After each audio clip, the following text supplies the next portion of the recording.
Hi friends, இப்போ வாங்க நம்ம சிவப்பரிசி பொங்கல் சக்கரை பொங்கல் எப்படி செய்யலான்னு பார்க்கலாம். ஃபஸ்ட்டு நான் குக்கரை காய வச்சுருக்கேன். அதே மாதிரி நான் வெல்லம் ஒரு கிண்ணத்தில் எடுத்திருக்கேன். அதே அளவுக்கு அரிசி 2 பங்கு எடுத்திருக்கேன். இப்போ நம்ம காய வச்சு நெய் ஊற்றி தேங்காவை வறுத்துக்கலாம். நெய் ஊற்றியாச்சு. இப்போ தேங்காயை வறுத்துக்கலாம். காய்ச்சிருக்கேன். இதிலே ஏலக்காய் தூளையும் போட்டுக்கலாம்.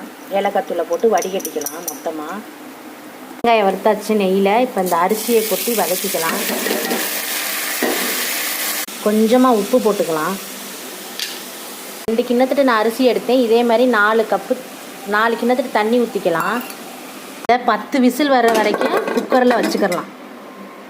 முந்திரியை நல்லா வறுத்துக்கு வச்சுக்கலாம். 10 விசில் வச்சு குழஞ்சிருச்சு. வெள்ளைப்பாகு ஊற்றியாச்சு.